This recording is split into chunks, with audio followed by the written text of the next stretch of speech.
นะคะเรียนทุกท่านจากช่อง YouTube นะคะเชื่อว่าหลายๆคนน่าจะย้อนกลับมาดูภายหลังนะคะก็ถ้าเข้ากลับมาดูย้อนหลังแล้วเนี่ยก็ฝากกดไลค์นะใครที่เพิ่งได้ลิงก์เรียนไปนะคะฝากกด subscribe ฝากกดกระดิ่งกันด้วยเพราะว่าใน YouTube เนี่ยเราค่อนข้างมีจัดติวสดฟรีค่อนข้างบ่อยเลยทีเดียวนะคะกดกระดิ่งไว้ด้วยกริ๊งๆนะลูกนะสวัสดีค่ะ I've been staying home since lockdown Oh, that's too bad. Everybody sounds like me. sounds like me นะคะ sounds like everybody else นะทุกคนล็อกดาวน์หมดเลยสวัสดีค่ะทำไมหนูไม่เห็นใน YouTube เลยคะพี่แอนหนูกดกระดิ่งมามียังลูกนะคะสวัสดีค่ะเข้ามาแล้วอย่าลืมกดไลค์ให้คุณพ่อคุณแม่กันด้วยนะคะคุณพ่อคุณแม่ก็คือคุณครูเคเลนเป็นคุณพ่อนะคะเคเลนเป็นพ่อแล้วนะคะตอนนี้พี่แอนเป็นแม่นะคะฝากกดไลค์กันด้วยนะลูกๆนะอะไรทำหน้าเป็นตูดเชียร์นะคะ I don't know if I like that ก็มันเป็นคำเรียกเล่นๆของคนไทยเขาไปคิดมากนะคะคิดมาก don't think too much นะคุณครูเคเลนค่ะเดี๋ยวคุณแอนเปิดหน้าจอเลยแล้วกันนะคะสำหรับเริ่มติว IELTS ในครั้งนี้นะคะวันนี้นะคะจะเป็นการติว IELTS part listening นะคะ part listening นะก็คือทดสอบการฟังนะคะว่านักเรียนเนี่ยมีสกิลการฟังระดับเทพมากแค่ไหนแต่เราต้องบอกก่อนนะคะว่าสำหรับข้อสอบ IELTS ไม่ใช่แค่ว่าคุณคิดว่าคุณแน่ภาษาอังกฤษคุณเจ๋งภาษาอังกฤษแล้วคุณจะทำได้นะคะเพราะว่าถ้าคุณไม่รู้แนวทางของข้อสอบเลยหรือไม่เข้าใจข้อสอบเนี่ยคุณไม่มีทางได้คะแนนสูงแน่นอนเพราะว่าบางทีข้อสอบมันจะมาแบบเฮ้ยห้ามตอบเกิน1คำนะห้ามตอบเกิน2คำตอบได้แค่คำเดียวแล้วก็ต้องมีตัวเลขอีก1ตัวนะมันจะมีการบังคับแบบนี้ใช่ไหมครูเคเลนแบบ instruction น่ะเขาจะบังคับมาซึ่งถ้าหนูไม่ทำความรู้จักกับข้อสอบ IELTS ก่อนที่จะไปสอบเนี่ยพี่อันบอกเลยนะคะว่าน่าจะตกม้าตายเรียกว่าตกม้าตายเลยก็ได้นะคะเพราะฉะนั้นวันนี้เรามาทำความรู้จักกับข้อสอบ IELTS part listening กันเลยดีกว่าถ้าพร้อมแล้วนะคะเดี๋ยวเราไปดูกันว่าในข้อสอบ IELTS listening เนี่ยมันมีกี่พาร์ทกี่เซกชันเนาะครูเคเลนเนาะนะคะ Okay, so the listening part of the IELTS exam has three parts. So the test is 40 minutes. Each part takes 10 minutes. And then you are given an additional 10 minutes to transfer your answers from your test book to your answer sheet. So we definitely talk about why that is important when teaching IELTS, because if you make a mistake on your answer sheet, you're in big trouble. But so that's why they give you 10 minutes at the end, so you can focus just on the audio and writing things down quickly. And then at the end, you can go back, double check your answers, and then be more confident that you have answered correctly. So เดี๋ยวขอแยกให้นักเรียนฟังก่อนว่าจริงๆแล้วอะค่ะคือข้อสอบ IELTS ทุกคนมันจะมีสิ่งที่เรียกว่า answer sheet นะคะก็คือกระดาษคำตอบถูกต้องปะนะคะเป็นกระดาษคำตอบก็คือเป็นกระดาษที่เราอะจะต้องฝนคำตอบลงไปหรือเขียนคำตอบลงไปถูกต้องไหมคุณครูเคเลนนะคะแล้วก็จะมี test paper ถูกไหมคะคุณครูเคเลน test paper เนี่ยก็คือตัวข้อสอบนะคะตัวข้อสอบที่เป็นตัวโจทย์เป็นตัวคำถามนั่นแหละเราจะแนะนำเสมอนะคะเราจะบอกนักเรียนในคอร์สเสมอเลยใครลงคอร์ส IELTS กับพวกเรานะคะคือนักเรียนขาคุณครูพี่แอนกับครูเคเลนเนี่ยทำคอร์ส IELTS ด้วยกันแล้วนะคะก็คือเมื่อวานที่ติวกับครูไมค์คือจะบอกว่าคอร์ส IELTS ของเราสอนกันทั้งหมด3ครูมี3ครูนะคะคือมีครูแอนครูไมค์แล้วก็ครูเคเลนซึ่งครูเคเลนกับครูแอนจะสอนด้วยกันในพาร์ทที่เป็น listening กับ speaking เพราะว่าครูเคเลนเขาเป็นเจ้าของภาษาพี่แอนก็เลยรู้สึกว่าแบบเฮ้ยมันควรจะให้ครูที่เป็นเจ้าของภาษามาสอนในพาร์ท listening กับ speaking เพราะว่านักเรียนจะได้ฝึกฟังจากเจ้าของภาษาจริงๆแล้วก็จะได้มีคือในคอร์สเรามันมี mock up test ด้วยก็คือการทดลองให้ดูเลยว่าเวลาเข้าห้องสอบจริงๆเนี่ยจะต้องเจอกับแนวทางการสอบอย่างไรบ้างในพาร์ท speaking อะไรเงี้ยนะคะก็เลยให้ครูเคเลนเนี่ยผู้มีคุณครูเคเลนก็เชี่ยวชาญด้วยมาร่วมสอนด้วยนะคะ Okay, so there are 4 parts. I was not thinking earlier. I said 3. There are 4 parts. The first part, sometimes called a section, they have updated the test. So when you are studying for the IELTS test, you might see it called section, you might see it called part 1, 2, 3, 4. But the first section is going to be a conversation between 2 people. This is the easiest section. This is the easiest section, and the answer sheet will give you the most context clues as to what the answers are. So when you're taking the IELTS exam, it's very, very important to use your time wisely and efficiently. So whenever you have any extra time, you should be looking at the text to see, okay, the blank here, the blank is here, the answer is here. What is around the answer? How can we help ourselves find the answer when we are listening? ฟังไปก่อนนะคะเดี๋ยวมีตัวอย่างข้อสอบให้ดูนะแล้วก็คือจริงๆจะบอกว่ามันมีทั้งหมดที่เขาเขียนก็คือ4 section ใช่ไหม section แรกที่ครูเคเลนบอกก็คือเป็นการคุยกันระหว่างคน2คนนะคะถ้าเป็น section ที่2ก็จะเป็น monologue ก็คืออะไรฮะก็จะเป็นเกี่ยวข้องกับการพูดคนเดียว mono ก็คือเดี่ยวคนเดียวใช่ไหมฮะ monologue พูดคนเดียวนะคะนะเฮ้ยแล้วถ้า section ที่3ล่ะsection ที่3นี่คือบางทีจะเป็น conversation between sometimes up to 4 people บางทีไม่มากเกินIt's usually 3 people. It's usually 3 people, but it sometimes can be 4. I've also heard 2, but it's usually 3 people. ก็จะซับซ้อนมากยิ่งขึ้นเพราะว่าเป็นการฟังที่ต้องฟังถึง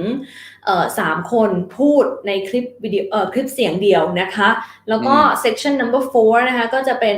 monologue เป็นการพูดคนเดียวอีกแล้วแต่ว่า subject เนี่ยจะยากขึ้นนะคะจะเป็น academic subject นะคะก็คือเป็นหัวข้อที่เกี่ยวข้องหัวข้อทางการอ่ะหัวข้อแบบทางการเกี่ยวกับการศึกษานะคะเกี่ยวกับการศึกษาเพราะฉะนั้นเนี่ยไอ้เจ้า section ที่4หรือ part ที่4เนี่ยคือจะยากที่สุดสำหรับพี่แอนนะคะที่เมื่อกี้ครูเคเลนพูดว่า3 part ที่ครูเคเลนไปสับสนกับไอ้ speaking ครูเคเลนไม่ได้ถึง speaking อยู่ speaking มันมี3 part นะคะแต่ว่าถ้าเป็น listening มันจะมี4 part ด้วยกันนะคะก็คือ part ที่ต้องฟังพูดคนเดียวนะคะ part ที่อยู่จะต้องฟังนะคะเป็นคน2 คนคุยกันนะคะ part ที่อยู่ต้องฟังคนที่คุยกันบางที3 คนบางที4 คนแล้วแต่นะคะและ part ที่4นะคะยากสุดเป็นการที่คนเดียวพูดแต่พูดเกี่ยวกับเรื่องที่มันเป็น academic subject เนื้อหายากๆอย่างเช่น history หรือว่าscientific อะไรแบบนี้ก็จะยากขึ้นเรื่อยๆตาม section ไป The point of section 4 is that they don't want you to know anything about what they are talking about. So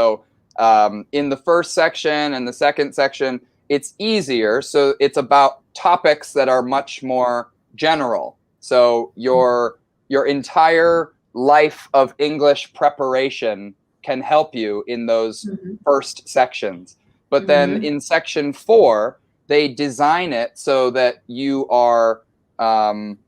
listening to something that you don't know anything about. So section 4, they're really testing how well you can understand things just with context rather than really understanding the subject that's being talked about. เพราะฉะนั้น section 1 2 3นะคะจะใช้ความรู้ภาษาอังกฤษดั้งเดิมได้แต่ว่า section ที่4นี่บอกตรงๆนะว่าใช้กึ่นด้วยนะคะแต่ก็ใช้ความรู้ภาษาอังกฤษแล้วเนาะเรื่องคำศัพท์ยังไงก็ต้องใช้นะคะแต่ไม่มีทางที่ยูจะใช้ความรู้ดั้งเดิมความรู้รอบตัวของยูเนี่ยมาตอบไม่มีแน่นอนนะคะเพราะฉะนั้นค่ะเพื่อไม่เป็นการเสียเวลาครูแอนคิดว่าเรามาเริ่มทำข้อสอบกันเลยดีกว่านะคะซึ่งคุณครูเคเลนค่ะปกติแล้วเวลาเราทำข้อสอบ part listening เนี่ยจำได้ไหมคะเวลาที่พวกเราสอนกันในคลาสของเราในคอร์สของเราจะบอกนักเรียนว่าให้นักเรียนหาสิ่งที่เรียกว่าคีย์เวิร์ดก่อน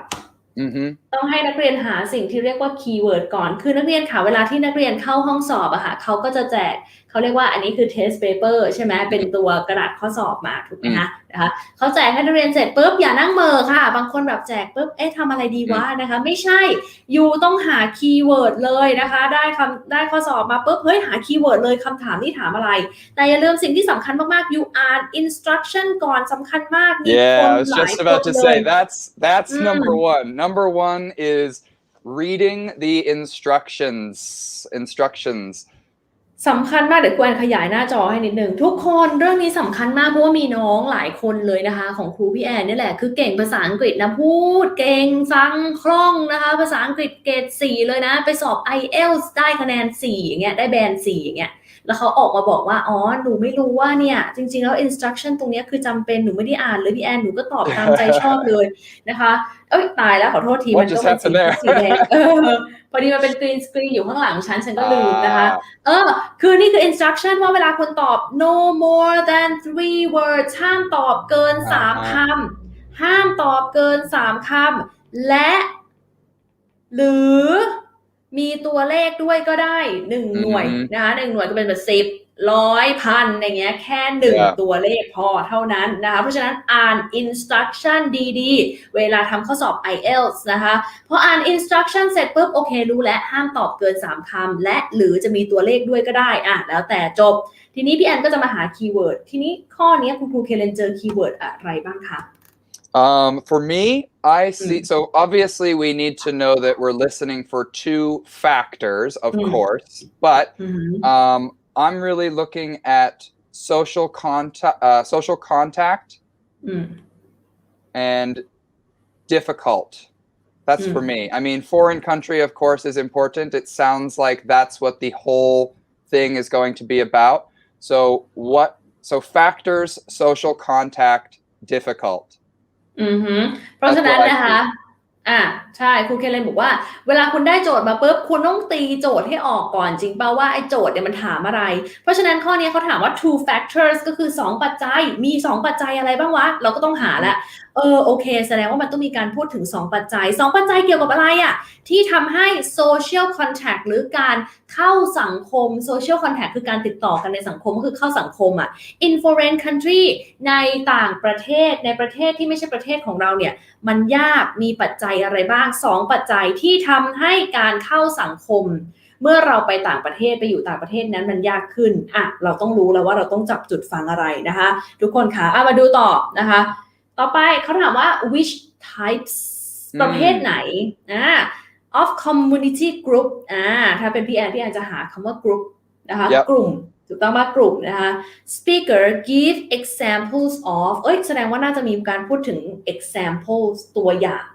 Yeah. So for me, I just see types of group. That's the key word. And then we are lucky that this one they give us an example. They give us theater,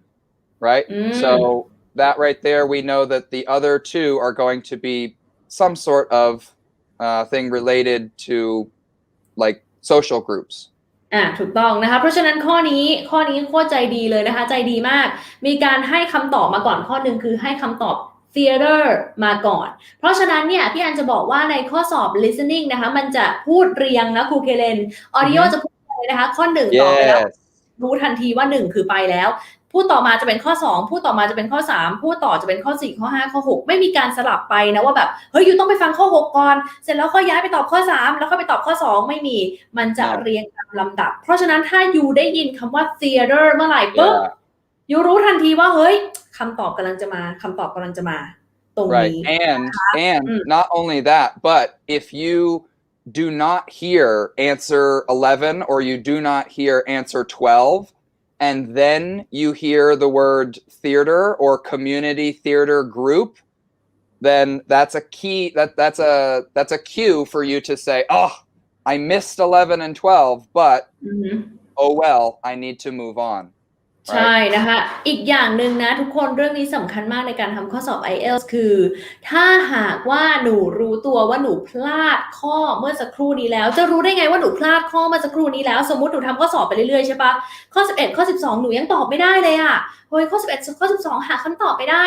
แต่ว่าใน audio ในคลิปเสียงมีการพูดถึงคำว่า community group มีการพูดถึงคำว่า theater หนูรู้ทันทีว่าหนูพลาดข้อ11และข้อ12ไปแล้วนะคะเพราะฉะนั้นเนี่ยขอให้ทำใจแล้ว move on ต่อไปตอบข้ออื่นโอเคนะคะต่อไปข้อ14ค่ะ in which two places มีการพูดถึง two places 2 สถานที่ไหน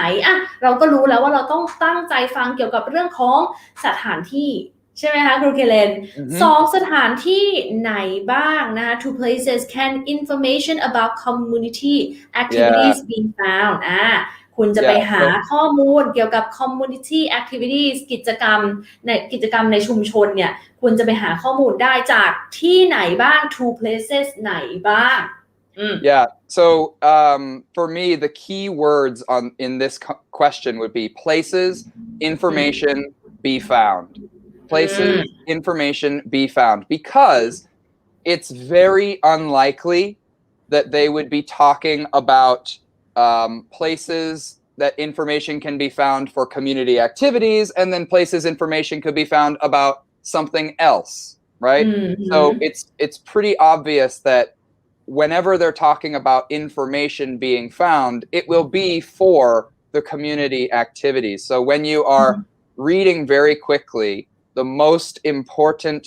because when you're taking this test, you're reading extremely quickly to try to understand as much as possible in a short amount of time. For me, I read this question and I think, okay, I'm listening for places where information can be found. That's it. Places, information, be found. ถูกต้องเพราะฉะนั้นอย่าลืมนะคุณได้ไอ้เจ้าตัวtest paper ปุ๊บคุณต้องรีบอ่านโจทย์ว่าเขาถามอะไรนะคะบางทีอ่านโจทย์ไม่แตกไม่เป็นไรหาคีย์เวิร์ดอย่างเช่นได้ยินคำว่า community group ใน audio ในคลิปเสียงปุ๊บเรารู้ทันทีว่าตอนนี้เราอยู่ที่นี่แล้วนะคะได้ยินคำว่า theater ปุ๊บเรารู้ทันทีว่าตอนนี้เราอยู่ตรงนี้แล้วข้อต่อไปจะต้องเป็นตรงนี้และเป็นตรงนี้นะคะเพราะฉะนั้นค่ะถ้าทุกคนพอที่จะได้เทคนิคคร่าวๆน้องอรดีถามว่าข้อสอบ IELTS เนี่ยเอาไปใช้ทำอะไรได้บ้างคะจริงๆแล้วมันเป็นข้อสอบวัดระดับภาษาอังกฤษที่ได้รับการยอมรับจากทั่วโลกนะคะเพราะฉะนั้นถ้าหนูมีคะแนนข้อสอบ IELTS ตรงนี้แล้วหนูสามารถนำไปใช้ยื่นอะไรก็ได้นะคะอย่างเช่นการสอบเข้ามหาวิทยาลัยส่วนมากจะเป็นหลักสูตรอินเตอร์เขาก็จะต้องขอ IELTS นะคะการไปต่างประเทศไปทำงานนะคะไปเรียนต่อไปสอบชิงทุนต้องมีคะแนน IELTS แต่ทีนี้มันก็ขึ้นอยู่กับแต่ละที่นะคะว่าคุณต้องได้แบนเท่าไหร่ของเราต้องได้แบน7ของเราต้องได้แบน 6.5 ของเราต้องได้ 5.5 ก็แล้วแต่ว่าแต่ละที่มี requirement อย่างไรก็ตามพี่แอนมองว่าการมีคะแนน IELTS มันเหมือนกับการมีพาสปอร์ตเดินทางไปได้ทั่วโลกแบบสบายๆนะคะมันเป็นคะแนนโชว์พาวเข้าใจปะเป็นคะแนนแบบ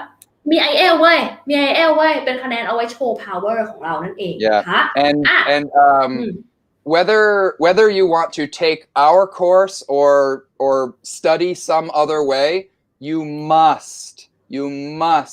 prepare for this test. If you don't prepare, if you don't understand how the test works, you will get a much lower score than somebody who has the same level of English but prepared for the test. Preparation is so important. ถูกต้องนะคะมีนักเรียนถามว่าระหว่าง IELTS กับ TOEFL ควรสอบตัวไหนคือส่วนตัวพี่แอนรู้สึกว่า IELTS มันได้รับการยอมรับ worldwide มากกว่านะคะเพราะฉะนั้นถ้าเป็นพี่แอนขอเลือก IELTS ดีกว่าสอบทีเดียวเอาไปใช้ได้หมดเลยนะคะถ้าอย่างนั้นทุกคนมาตั้งใจฟัง audio กันเลยดีกว่านะคะทุกคนพร้อมนะคะเราไปฟัง audio กันเลยตั้งใจนะคะน่าจะเป็นอันนี้นะเดี๋ยวแอนต้องแชร์สกรีนก่อนนะคะเป็นแชร์สกรีนใช่ไหมครูเคเลนYeah, it should be. Share share the Chrome tab. Audio. Yeah. You will hear an extract from a talk given to a group who are going to stay in the UK. Good evening and welcome to the British Council. My name is John Parker and I've been asked to talk to you briefly about certain aspects of life in the UK before you actually go there. So I'm going to talk first about the best ways of making social contacts there. Hey, Anne, press pause for a second. Why? Is it possible to make us bigger and your screen smaller or no? Us bigger? Yeah. And my screen smaller. Yeah. Is that possible? I don't know.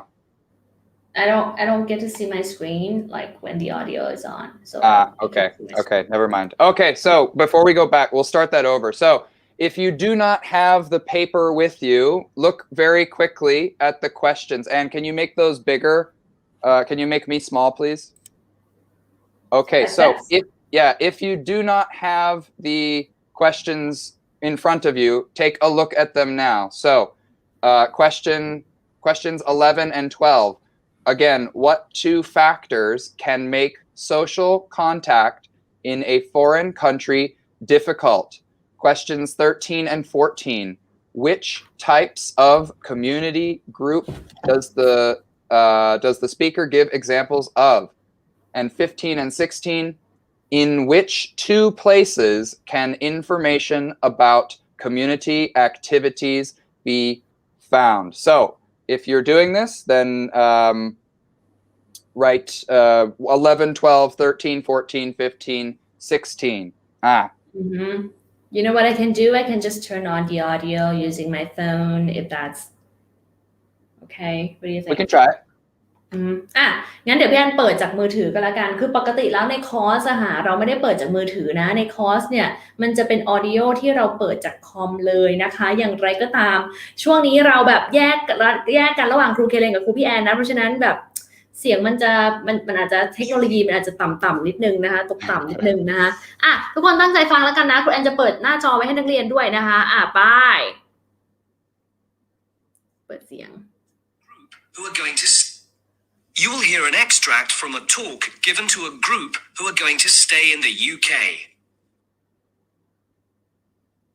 Good evening and welcome to the British Council. My name is John Parker and I've been asked to talk to you briefly about certain aspects of life in the UK before you actually go there. So I'm going to talk first about the best ways of making social contacts there. Now, you might be wondering why it should be necessary. After all, we meet people all the time. But when you're living in a foreign country, it can be more difficult, not just because of the language, but because customs may be different. If you're going to work in the UK, you will probably be living in private accommodation, so it won't be quite so easy to meet people. But there are still things that you can do to help yourself. First of all, you can get involved in activities in your local community. Join a group of some kind. For example, you'll probably find that there are theatre groups who might be looking for actors, set designers and so on. Or if you play an instrument, you could join music groups in your area. Or if you like the idea of finding out about local history, there'll be a group for that too. These are just examples. And the best place to get information about things like this are either the town hall or the public library. Libraries in the UK perform quite a broad range of functions nowadays that เป็นยังไงคะนักเรียนเร็วปะน้องหมาเห่าด้วยนะคะเสียงน้องหมาเห่าด้วยนะคะโทษทีนะคะนะเป็นยังไงบ้างคะยากไหมคือสเต็ปการพูดเนี่ยมันจะค่อนข้างเร็วนะคะเขาจะพูดตามเลเวลของ native speaker พอสมควรนี่คือสาเหตุที่ทำไมพี่แอนถึงคิดว่าการได้เรียนคอร์ส IELTS ที่มีครูที่เป็นเจ้าของภาษาเนี่ยร่วมสอนด้วยแล้วก็พูดภาษาอังกฤษไปตลอดระยะเวลาการเรียนในคอร์สนะคะสำหรับ part listening กับ speaking เนี่ยนักเรียนจะได้ฝึกให้หูชินกับการฟังภาษาอังกฤษไปด้วยนั่นเองเนาะครูเคเลนเนาะYep. นะคะเพราะฉะนั้นค่ะจะไปคุณครูเคเลนก่อนเลย No, go ahead. เพราะฉะนั้นนะคะคือถ้าหนูตั้งใจฟังดีๆเมื่อสักครู่นี้มันจะมีคีย์เวิร์ดอยู่พอสมควรคีย์เวิร์ดคือให้มาเรื่อยๆเลยนะแล้วพูดคำซ้ำๆคำเดิมเลยยกตัวอย่างเช่นเขามีการพูดคำว่าหมาเห่าอะไรกันนะคะเขามีการพูดคำว่า social contact ใช่ไหมทุกคนได้ยินเขาพูดคำว่า social contact ไหมนะคะเขาบอกว่าแม่คุณนี่แล้วฉันจะแนะนำให้นะมีเรื่องของ social contact เข้ามาเขามีการพูดถึงรู้สึกจะเป็น types of activities ไหมเคเลนถ้าจำไม่ผิด ใช่ไหมคะเขาจะมีการพูดถึง types of activities นะคะมี activities อะไรบ้างแล้วก็มีการใช้คำว่า theater ด้วยนะคะเราก็จะได้ยินคำว่า theater แล้วนะเพราะฉะนั้นต่อไปค่ะเขาจะมีการพูดถึงคำว่า the best place มีใช้คำว่า place ด้วยนะคะ the best place มีการใช้คำว่า place นะคะที่ you สามารถ find information ได้ แล้วเขาก็พูดมา2ชื่อสถานที่ด้วยนะคะยากอยู่มาแย่งซีนนะคะเดี๋ยวเดินไปปิดไอ้นี่แป๊บหนึ่งนะสติหลุกกับเสียนหมาวันนี้ครูพูดไม่ชัดเลยเพราะว่าครูเป็นร้อนในไว้แล้วแบบเจ็บมากนักเรียนแป๊บหนึ่งปิดเสียงก่อนหมาเห่าปิดนิดหนึ่งนะคะเนี่ยมาแล้วโทษทีหมาเห่าเธอนะคะโอเคงั้นเรามาฟังทีละจุกกันดีไหมครูเคเลนไปฟังทีละจุดกันดีกว่านะคะครูแอนปิดประตูแล้ว You will hear an extract from a talk given to a group who are going to stay in the UK. Good evening and welcome to the British Council. My name is John Parker. You will hear an extract. อะไรนะคะ Are we stopping at the answers or no? ใช่เราจะหยุดด้วย Yeah, sorry. นะคะ A talk given to a group who are going to stay in the UK. Good evening and welcome to the British Council. My name is John Parker and I've been asked to talk to you briefly about certain aspects of life in the UK before you actually go there. So I'm going to talk first about the best ways of making social contacts there. Now, ได้ยินนะ Okay. Yeah. best ways to make social contact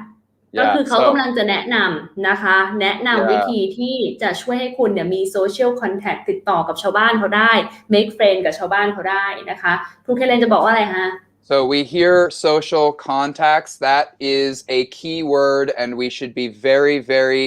ready to hear the answers very soon. So if we press play, we should hear the answer. Not always, but we usually will hear the answer within the next few seconds after we hear a keyword.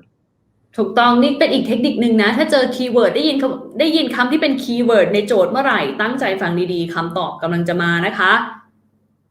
you might be wondering why it should be necessary. After all, we meet people all the time.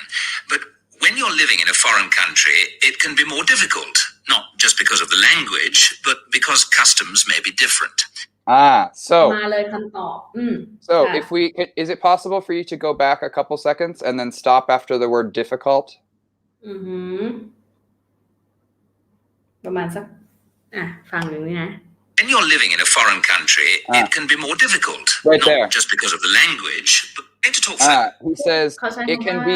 He says it can be more difficult, right? So that's another key word that we have in our question. Difficult. So we might hear difficult, or it's possible that we hear a synonym to the word difficult. In this case, we heard the exact word. But then right after that key word of difficult, we hear him say, not just because of the language, right? It can be more difficult, not just because of the language. That's answer number 11, the language, right? Or the language. But also, what does he say? But customs, but because customs may be different. So he says them very quickly. เขาบอกว่าไม่ใช่แค่ language ไม่ใช่แค่เรื่องของภาษานะคะแต่ก็มีเรื่องของ customs เข้ามาเกี่ยวข้องด้วย customs ที่มันคล้ายๆกับเรื่องของ culture ไหมคะคุณครูเคเลนyeah นะคะก็คือน่าจะเรียกว่าแบบจารีตประเพณีอะไรก็มีความแตกต่างกันนะคะเพราะฉะนั้นเนี่ยเป็นการพูดคำตอบที่เร็วมากนะคะเร็วมากๆดังนั้นค่ะเวลาทำข้อสอบ IELTS เขียนคำตอบลงในไอตัว paper ก่อนนะคะในตัวข้อสอบก่อนแล้วเดี๋ยวอีก10นาทีเขาจะมีเวลาให้เราทั้งหมด10นาทีในการย้ายคำตอบนะคะจากกระดาษข้อสอบเนี่ยไปใส่ในกระดาษคำตอบนะคะต่อไปนะใครถูกบ้างไหนฝากไหนขอถามนักเรียนก่อนใครถูกบ้าง language กับ custom นะคะใครถูกบ้างถูก1ข้อกด1เดาในใจถูกนะคะน้องสุริสาบอกว่าเดาในใจถูกค่ะพี่แอนใครถูก2ข้อกด2มาเลยค่ะหรือใครถูก0ข้อไหนลองกด0มาสิ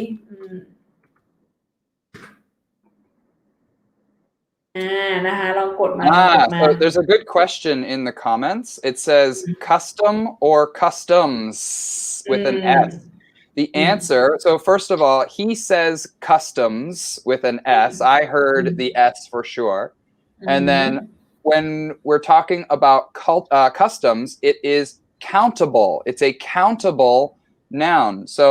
the different customs are the different things that people do similarly in a society. So customs needs to have an S. It needs to have an S. มาพูดถึง custom มันพูดถึงความหลากหลายนะคะอย่างไรก็ตามคำว่า language ในที่นี้คนพูดเขาไม่ได้พูดว่า languages เขาพูดว่า language อย่างเดียวนะคะได้แต่ language เฮ้ยถือว่าเก่งแล้วนะคะถูกจากการเดาค่ะครูพี่แอนไม่ได้จากการฟังก็หนูต้องฟังก่อนเนี่ยลูกก็หนูถึงจะเดาถูกแสดงว่าหนูอ่ะคืออย่างน้อยหนูใช้ sense ในการเดาหนูไม่ได้เดามั่วโอเคป่ะหุยเวลาผ่านไปเร็วมากSo that's actually a really good point, Anne. So language does not have an S because we are talking about the UK and they only speak one language there, English. I mean, yeah, of course there are people who speak other languages, but the language of the UK is English. So that's why it's language without an S and then customs with an S because we're talking about more than one custom. ถูกต้องนะคะเพราะว่าทำไมเขาถึงใช้คำว่า language รู้ป่ะเพราะเขากำลังพูดว่าถ้าคุณไปอยู่ UK นะไม่ใช่แค่เรื่องภาษาที่แตกต่างเรื่องภาษาในที่นี้ก็คือไปอยู่ UK คุณต้องใช้ภาษาเดียวก็คือภาษาอังกฤษคุณถึงจะคุยกับคนอื่นเขารู้เรื่องเขาก็เลยใช้คำว่า language ไม่ใช่ languages นั่นเองแต่ custom เนี่ยพูดถึงจารีตประเพณีอะไรต่างๆมันมีหลากหลายนะคะไม่ได้มีแค่อย่างเดียวนะโอเคเรามาเร่งกันต่อเลยนะคะมาปั่นเครื่องกันต่อเลยค่ะต่อไป which types of community group นะคะนะคะมีประเภทไหนบ้างของ community group นะเป็น example ให้หน่อยสินะคะอย่าลืมนะคีย์เวิร์ดหลักๆที่พี่แอนต้องหาแน่นอนคือคำว่า theater มาตั้งใจฟังกันค่ะ About the best ways of making social contacts there. Now, you might be wondering why it should be necessary. After all, we meet people all the time. But when you're living in a foreign country, it can be more difficult, not just because of the language, but because customs may be different. If you're going to work in the UK, you will probably be living in private accommodation, so it won't be quite so easy to meet people. But there are still things that you can do to help yourself. First of all, you can get involved in activities in your local community. Join a group of some kind. Okay, For so example, let's stop there. Probably find that ได้ยินคำว่า community ได้ยินคำว่า group ได้ยินทั้งสองคำเลย Exactly. So in the question, it says community group.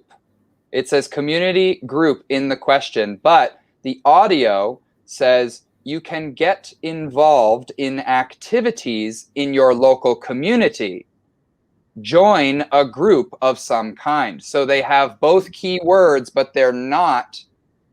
It doesn't say community group. It's split into a different sentence. แต่มันคือการ paraphrase นะคะซึ่งการทำข้อสอบ IELTS ต้องใช้ทักษะในเรื่องของการ paraphrase หรือว่าการแบบย้ายคำเปลี่ยนคำปรับ grammar เปลี่ยน synonym ค่อนข้างเยอะนะซึ่งเราก็จะสอนในคอร์ส IELTS ของเราด้วยนะอย่าลืมนะคะใครที่ยังไม่รู้นะคะเพราะนักเรียนขอมาเยอะมากให้ครูพี่แอนเปิดคอร์ส IELTS สักทีนึงนะคะก็เลยทำกับครูเคเลนแล้วก็กับครูไมล์ด้วยนะคะเปิดคอร์ส IELTS เรียบร้อยแล้วนะเผื่อว่าใครสนใจนะคะก็พิมพ์สนใจทิ้งไว้ก็ได้หรือถ้าดูอยู่ใน YouTube เนี่ยจะทักมาสอบถามรายละเอียดก็ได้แต่ถ้าดูใน Facebook พิมพ์สนใจไว้ได้นะคะเดี๋ยวแอดมินแจ้งรายละเอียดไปว่าคอร์ส IELTS รายละเอียดอย่างไรบ้างนะคะฟังต่อนะ Let's go back a couple theatre seconds. groups who might be looking for. Let's go back a couple seconds. First of all, you can get involved in activities in your local community. Join a group of some kind. For example, you'll probably find that there are theatre groups who might be looking for ได้ยินคำว่า theater ไหมแสดงว่ากำลังจะคำตอบกำลังจะมาแล้วนะคะคำตอบกำลังจะมาแล้วนะ set designers and so on. Or if you play an instrument, you could join music groups in your area. มาเลยนะคะ or if you like อะไรนะ instruments ถ้าคุณเป็นคนที่ชอบดนตรีเนี่ยคุณสามารถไปจอย music group ได้นะมาทันทีพี่แอนก็รู้ทันทีว่าต้องตอบอะไรคะลูกๆคุณสามารถไปจอย music group ได้ต้องตอบว่า music. And And this one, it's also acceptable to write music group because you can write up to 3 words, right? We remember the instructions. You can write up to 3 words. So if you write music groups for this answer, that is also correct. ถูกต้องนะคะใช้คำว่า group ก็ได้ไม่ใส่ก็ได้แล้วแต่นะเอาฟังต่อเลยนะ Or if you like the idea of finding out about local history, there'll be a group for that too. These are If ถ้า you คุณ like ชอบ local history, yeah. Local history, not just history, but local history. ใช่เพราะว่าถ้า history เฉยๆจะหมายถึงประวัติศาสตร์แต่ถ้า local history จะหมายถึงประวัติศาสตร์ในท้องถิ่นก็คือของบริเวณนั้นของที่นั่นนะคะนะจะใส่กรุ๊ปได้ไหมครูเคเลนก็ใส่ได้นี่ up to 3 words ใส่ได้ใส่ก็ได้ไม่ใส่ก็ได้นะคะเพราะฉะนั้นนะใครตอบถูกบ้างเฮ้ยนักเรียนเก่งนะตอบถูกเยอะนะครูเคเลนดูสินักเรียนเก่ง we got นะ a lot of people got the music group. That's good. Local history answers coming in. That's great. เก่งมากอย่าลืมนะคะเรามีติวกันอีก2วันนะสำหรับ IELTS นะคะติวกันมันๆเลยจ้ะต่อไปนะคะ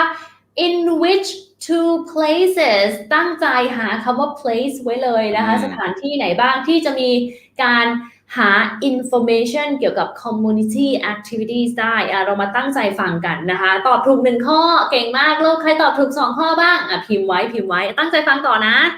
บาย examples. And the best place to get information about things like this. The best place to get the information มาค่อนข้างตรงตัวเลยนะคนพูดว่า the best place โอ้โหได้ยินคำว่า place ปุ๊บพี่แอนแบบตาตึงเลยแบบเฮ้ยมาแล้วเว้ยนะคะ to get the information โอ้โหมาอีกรอบนึงได้ยินอีกรอบนึงนะคะ Either the town hall or the public library. Boom. Things like this are either the town hall or the public library. Either the town hall or the public library. ถูกต้องนะคะก็คือเป็นได้เนี่ยนะคะทั้ง2ที่เลยนะไม่ว่าจะเป็น town hall ก็ได้นะคะหรืออะไรนะ public library ป่ะ Yes นะคะไหนมีใครตอบถูกบ้าง town hall กับ public library ถูกต้องนะคะเดี๋ยวคุณแม่เขียนลงไปให้นะคะตึ๊บหรือจะเป็นถ้าเราตอบ library เฉยๆได้ไหมครูเคเลนI don't know if they would accept that. I think, let me see. So this book says that it would accept that. I think that's okay, but it would not just accept hall. You would definitely need to write town hall. That's for sure. เพราะถ้าเขียน town เฉยๆมันก็ความหมายมันก็เพี้ยนต้องพูดว่า town hall แล้วก็ public library นั่นเองนะคะเป็นไงบ้างใครตอบถูกหมดThis one also, you could write the town hall because you have up to 3 words. So that would also be correct. But there are some sections where it's only one word, and then students will write a pen as the answer instead of just writing pen, and they get the question wrong because they wrote a pen instead of pen ใช่นะคะอันนี้สำคัญมากคือของข้อสอบ IELTS นะคะเขาจะมีการเขียนกำกับมาเลยว่าคุณตอบได้แค่1 คำเท่านั้นนะ2 คำเท่านั้นนะได้ไม่เกิน3 คำนะเพราะฉะนั้นถ้าสมมติว่า instruction คำแนะนำบอกว่าให้ตอบได้แค่1 word เท่านั้นแต่หนูไปตอบว่า a pen อันนี้ถือเป็น 2 words นะคะนี่คือสาเหตุที่ทำไมต่อให้เก่งภาษาอังกฤษมากแค่ไหนแต่ว่าไม่เตรียมตัวไปสอบ IELTS ก่อนที่ว่าไม่มีทางรอดเพราะว่าหนูชะล่าใจอย่างแรกนะชะล่าใจเสร็จปุ๊บทำข้อสอบแบบไม่สนใจใครนะคะเกิดอะไรขึ้นไม่ได้คะแนนค่ะนะคะเขียน a pen แต่เขาให้ตอบได้แค่1 word คือหนูไม่ได้คะแนนเลยนะคะไม่ให้คะแนนเลยนะไหนมีใครแบบมันมีทั้งหมดกี่ข้อ1 2 3 4 5 6มีทั้งหมด6ข้อข้อใครได้4ขึ้นใครได้4ขึ้นบ้างใครได้4คะแนนขึ้นไปบ้างอยากรู้ถ้าได้4คะแนนขึ้นไปนะทั้งที่แบบไม่เคยมานั่งทำข้อสอบ IELTS มาก่อนเลยนะพี่แอนบอกเลยว่าแบบเจ๋งนะเจ๋งมากเลยเนาะคุณเคเลนเนาะท Yeah, มีใครได้ถึง4ป่ะยกมือหน่อยค่ะใครได้ถึง4พิมพ์เลข1มาหน่อยใครได้ถึง4พิมพ์เลข1มาหน่อยสิตอบถูกถึง4ข้อโอ้ยได้5ข้อเลยเหรอมีบางคนบอกหนูได้2ข้อค่ะได้1ได้1ได้4ข้อเกิน 1 is better than 0ไม่เมื่อกี้ฉันบอกนักเรียนว่าถ้าได้4ข้อให้พิมพ์เลข1มาOh so they typed 1นะคะนักเรียนก็เลยพิมพ์เลข1มานะคะนักเรียนเก่งมากคือประเด็นอยากสอนให้หมดนะแต่ว่าเวลามันผ่านไปเร็วมากเลยเวลาสอน IELTS ขนาดสอนในคอร์สนะบางทียังแบบตกใจเฮ้ยอะไรวะคลิปนี้ชั่วโมงกว่าเลยเหรอนะคะตั้งใจว่าจะสอนแค่ชั่วโมงเดียวนะคะเพราะฉะนั้นค่ะก็ฝากไว้สำหรับใครก็ตามนะที่อยากมาลองนะคะติวข้อสอบ IELTS เนี่ยอย่าลืมค่ะเปิดใจนะคะอย่างแรกเลยคือต้องเปิดใจนะแล้วก็ลองมาสอบถามรายละเอียดคอร์สเนี่ยกับครูพี่แอนและครูเคเลนนะคะมีครูไมล์ด้วยแหละนะคะเดี๋ยวฝากไว้นิดนึงจะอยู่นี่มีเฉลยไว้ให้นะอื่นๆก็คือเรามีเฉลยไว้ให้ด้วยนะคะนี่นะเปิดตัวคอร์สแล้วปุ๊บเปิดตัวคอร์ส IELTS แล้วนะคะครูพี่แอนครูไมล์แล้วก็ครูเคเลนนะฝากไว้ด้วยละกันนะคะอันนี้มันเป็นสีเหลืองแล้วมันเป็นกรีนสกรีนว่ะเคเลนก็เลยแบบหน้าจอฉันก็ตัดไปเลยจ้ะนะคะนะเพราะฉะนั้นเผื่อใครสนใจนะคะฝากพิมพ์สนใจไว้ได้เลยเดี๋ยวแอดมินติดต่อกลับไปแจ้งรายละเอียดนะคะครูเคเลนอย่างนี้ที่เหลือเรายังไงดีล่ะเพราะว่าเวลามันไม่ได้แล้วแหละมันเกินครึ่งชั่วโมงมาเยอะแล้วโอเคก็เอาเป็นว่าเดี๋ยวเรานัดวันหลังดีปะคือจริงๆเรายังเจอกันอีก2วันนะนักเรียนพรุ่งนี้จะเป็นครูพี่แอนกับครูไมล์แล้วก็วันพฤหัสก็จะเป็นครูพี่แอนกับครูเคเลนเหมือนเดิมนะคะเพราะฉะนั้นเนี่ยอยากให้มาเจอกันทุกวันนะคะใครเข้ามาดูย้อนหลังก็ฝากกดไลค์กันไปด้วยนะคะกดไลค์กดแชร์ subscribe กดกระดิ่งอะไรกันไว้ด้วยนะคะลูกๆขานะคะ What part is tomorrow with my what part is tomorrow ของพวกนี้จะเป็น writing ของพวกนี้พี่แอนสอน writing นะคะแล้วก็อีกวันหนึ่งครูเคเลนวันพฤหัสเราสอนอะไรนะ speaking วันพฤหัสเราจะสอน speaking นะคะแล้วก็จะให้เทคนิคว่าแบบเวลาทำอะไรSpeaking is the one that has 3 parts, not the one that has 4 parts. ตอนแรกเธอพูดฉันก็แบบยังไม่อยากจะขัดจังหวะเธอ speaking and I was just like, oh god. ใช่ไงฉันก็เลยปล่อยให้เธอพูดไปก่อนคือข้อดีของคอร์ส IELTS ของเราเนี่ยนะคะอันนี้ต้องบอกก่อนว่ามันยังไม่มีใครมีนะคะก็คือเป็นคอร์สที่ครูแอนนะคะสอนกับครูเคเลนแล้วก็มีครูไมล์ด้วยซึ่งจุดเด่นเนี่ยคือเรามีคุณครูเคเลนซึ่งเป็นคุณครูเจ้าของภาษาสอนอยู่ในคอร์สด้วยเวลาไปสอบ IELTS เนี่ยเราต้องฟังเจ้าของภาษาจริงๆเราต้องไปพูดตอบกับเจ้าของภาษาจริงๆเพราะฉะนั้นการเรียนในคอร์สนี้ซึ่งได้ฝึกพูดกับเจ้าของภาษาจริงๆเนี่ยมันก็ช่วยให้นักเรียนเพิ่มความมั่นใจในการไปสอบได้ที่สำคัญนะคะมีคนถามมาเยอะมากว่ามีช่วยเช็คเอเซ่ให้ด้วยไหมเวลาลองเขียนเอเซ่ดูมีช่วยแบบดูเรื่อง speaking ให้ด้วยไหมส่งคลิปเสียงมาให้คุณครูช่วยฟังได้ไหมตรงนี้เราก็จะมีบริการดูแลนักเรียนให้ด้วยนะครูเคเลนเนาะนะคะนักเรียนก็สามารถที่จะส่งคลิปเสียงมาหรือบางคนเขาก็จะส่งมาเป็นอัดหน้าตัวเองแล้วก็แบบลองพูดให้เราฟังอย่างเงี้ยก็ได้นะคะนะก็จะมีคุณครูพี่แอนครูไมล์แล้วก็ครูเคเลนนะคะคอยดูแลนักเรียนที่ลงคอร์สด้วยนะก็ฝากด้วยละกันนะจ๊ะ We are always willing to help ถูกต้องเพราะเราก็อยากให้นักเรียนเราไปสอบแล้วก็แบบนะได้แบรนด์ที่ตั้งใจบางคนอยากไปเรียนต่อเมืองนอกอยากไปทำงานเมืองนอกอะไรเงี้ยเราต้องใช้คะแนน IELTS ไปไม่ได้สักทีนักเรียนนะคะเพราะฉะนั้นก็สู้ๆอย่าลืมมีคะแนน IELTS มันคือบัตรเก่าเว้ยคะแนน IELTS สำหรับพี่แอนเขาเรียกว่ามันเรียกว่าบัตรเก่ารู้จักคำว่าเก่ากันนะบัตรเก่าคือแบบเฮ้ยกูเจ๋งนะเว้ยมีคะแนน IELTS นะเว้ยไปไหนก็ได้ไปสอบชิงทุนก็ไปได้ไปทำงานเมืองนอกไปได้มีคะแนน IELTS นะเว้ยนะคะไปเรียนต่อต่างประเทศไปได้นะคะเพราะว่ามีคะแนน IELTS นะเพราะฉะนั้นมีไว้เถอะคะแนน IELTS เป็นบัตรเก่าโชว์พาวของตัวเองนะคะก็พิมพ์สนใจไว้แล้วกันบัตรเก่าThank you. That's a new word for me. Thank you, teacher. มันเป็นคำที่วัยรุ่นสมัยนี้เขาคงไม่ใช้กันแล้วเป็นคำโบราณมากโอเคทุกคนค่ะเพราะฉะนั้นวันนี้เราอาจจะต้องขอตัวกราบลากันไปก่อนเนาะครูเคเลนเนาะนักเรียนมีนักเรียนถามว่าแล้วถ้าสมัคร IELTS ตอนนี้ค่ะให้เรียนได้นานเท่าไหร่คือปกติเราจะให้เรียนได้แค่1 เดือนแต่ว่าถ้าสมัครในช่วงโปรโมชั่นคอร์สเปิดตัวเนี้ยค่ะเราขยายเวลาเรียนให้ถึง6 เดือนเลย Okay เรียนได้ยาวๆ6 เดือนเลยนะคะเพราะฉะนั้นเนี่ยถ้านักเรียนสนใจแบบอยากได้ระยะเวลาเรียนยาวๆเนี่ยก็รีบจัดตอนนี้เลยที่สำคัญคะแนน IELTS ใช้ได้นานถึง2 ปีเพราะฉะนั้นสมมติหนูสอบไปเสร็จปุ๊บช่วงนี้ยังมีโควิดก็จริงแต่พี่แอนเชื่อว่ามันคงไม่อยู่ถึง2 ปีนะนักเรียนในโควิดอะนะคะเก็บคะแนนได้ถึง2 ปีเลยนะคะโอเคไปแล้วเนาะนะคะนักเรียนไว้เจอกันใหม่วันพรุ่งนี้ตอน3 ทุ่มนะคะใครมาดูย้อนหลังก็ไปดูให้ครบ4 พาร์ทนะไปละนะคะโชคดีฝันดีดูแลตัวเองกันด้วยนะจ๊ะบ๊ายบาย Okay, bye bye everyone. Bye bye